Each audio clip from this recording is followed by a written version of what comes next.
ये हो गया, मैंने आपको बताया गंधर्व वेद। गंधर्व वेद का नाम गंधर्व वेद क्यों पड़ा? क्योंकि गंधर्व जो है वो स्पेशलाइज होते थे सिंगिंग में, डांसिंग में, म्यूजिक में, ठीक है। और फिर हम लोगों ने कुछ गंधर्वों के बारे में जाना, ठीक है, गंधर्व कैसे बनते हैं ये मैंने आपको बताया।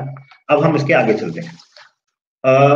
गंधर्व वेद के बेसिस पर अलग अलग लोगों ने अलग अलग शास्त्रों की ग्रंथों की रचना की, जिसमें सबसे बड़ा जो प्रसिद्ध ग्रंथ है वो है नाट्यशास्त्र, जो भरत मुनि के द्वारा लिखा गया।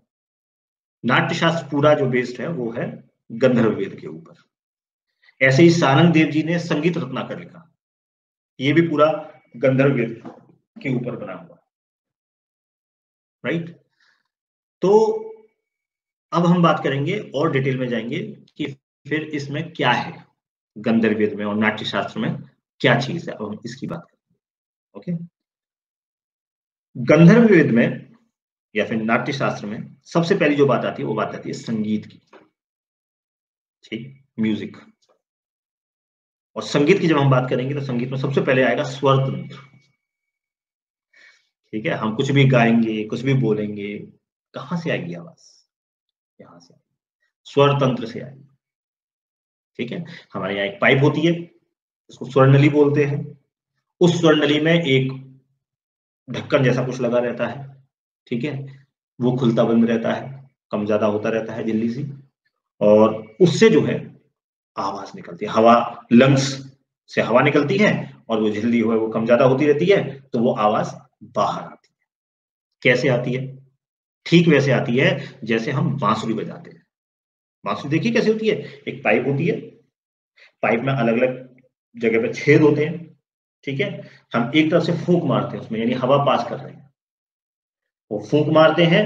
आप एक छेद बंद कर देंगे तो आवाज कुछ और तरीके की निकलेगी, दूसरा छेद बंद कर देंगे तो आवाज कुछ और तरीके से निकलेगी, तीसरा छेद बंद कर देंगे तो आवाज कुछ ही और तरीके से निकलेगी। ऐसे ही हमारा जो स्वर तंत्र है, स्वर नली है, उस स्वर नली में बीच बीच में अवरोध होने से आवाज अलग अलग तरीके से निकलती है, ठीक है। ये स्वर तंत्र में आता है।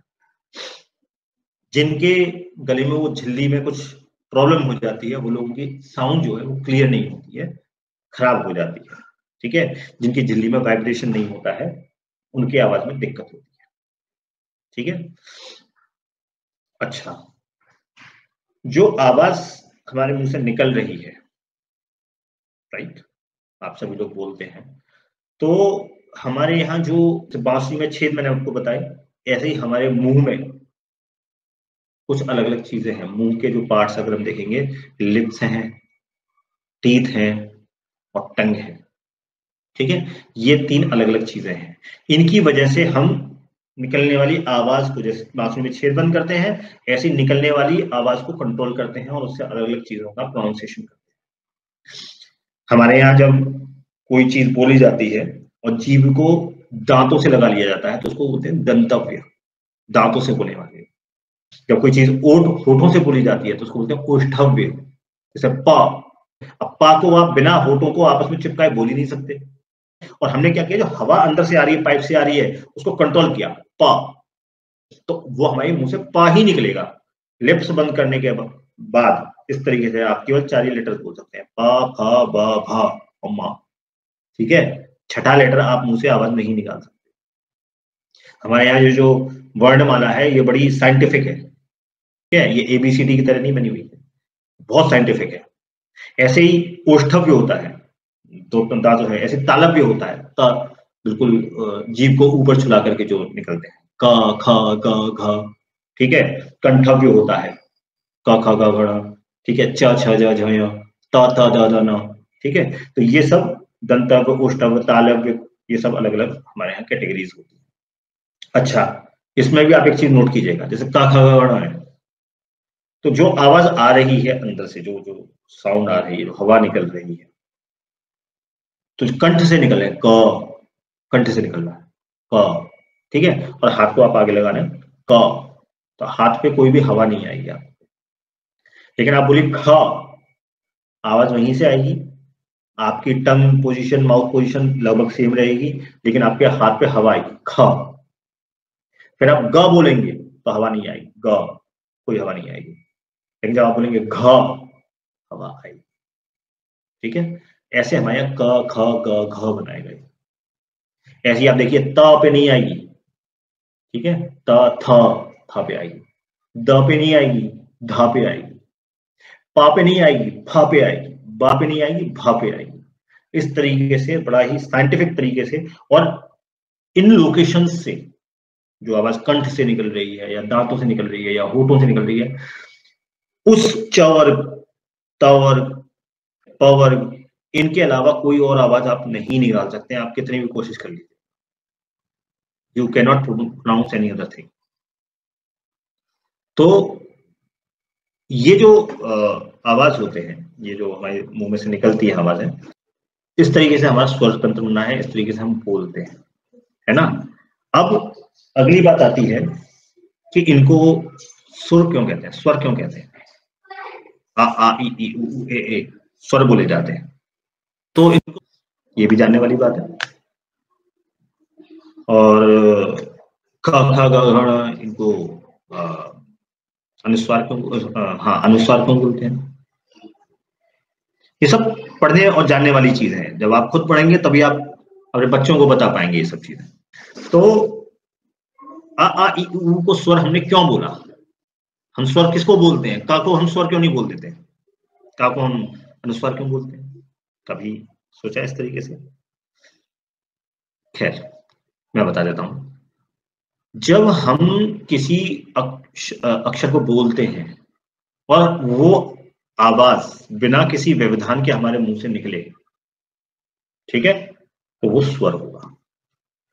आ आ ई ई उ ऊ ए औ अब देख रहे हैं आवाज निकल रही है, उसमें जीभ का, दांतों का कोई व्यवधान नहीं है, तो ये स्वर है, ठीक है।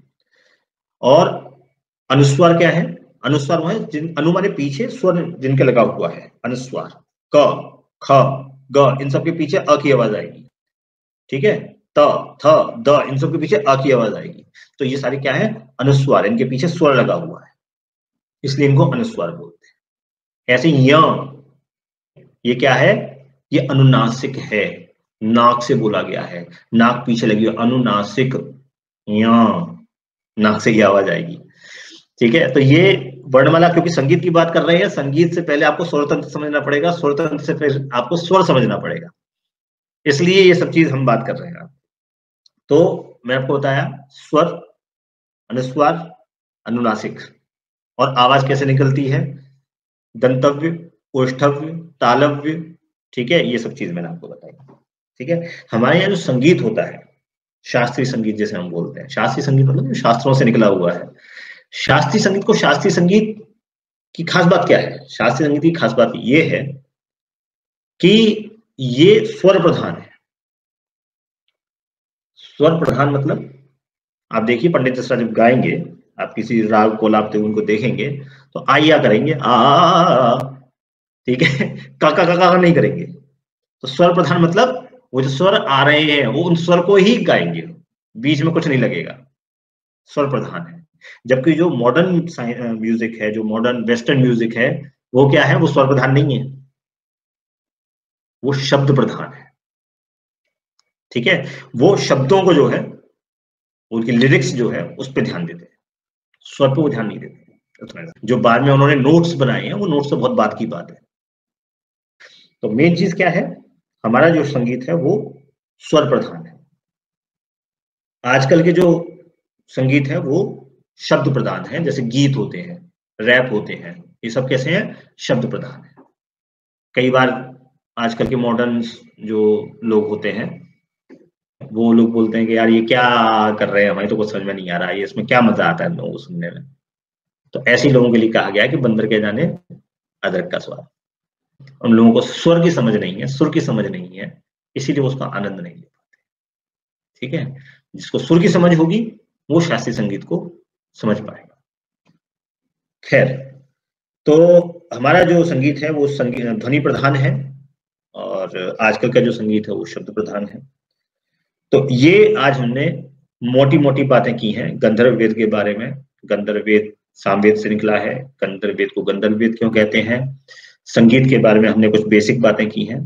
अगले सेशन में अब इसके आगे गंधर्व वेद की और गहराई में हम जाएंगे, नाट्यशास्त्र की और गहराई में जाएंगे अगले सेशन। ठीक है, अभी हमने मोटी मोटी बात की, बेसिक की बात की।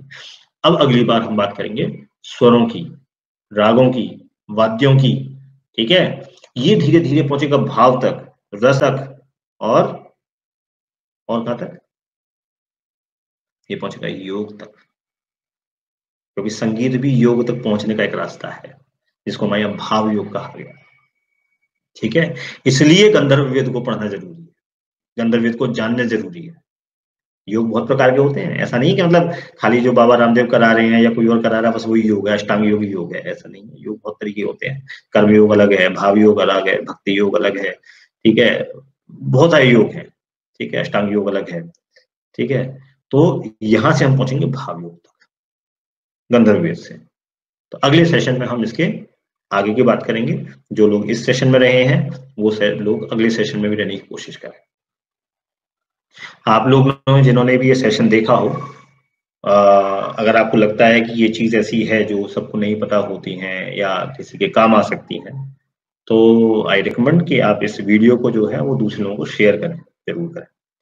और जो लोग इसको देख रहे हैं, जब तक क्वेश्चंस आ रहे हैं और लोग अपने क्वेश्चंस टाइप कर रहे हैं, तब तक मैं बता दूं कि आप सभी लोग मेरे YouTube चैनल पे ज्वाइन कर सकते हैं, उसको लाइक कर सकते हैं, सब्सक्राइब कर सकते हैं, जहाँ पे आपको मेरे पुराने लेक्चर्स मिल जाएंगे अलग अलग टॉपिक्स पर, जीवन के बारे में, योग के बारे में, दर्शन के बारे में, कथाओं के बारे में।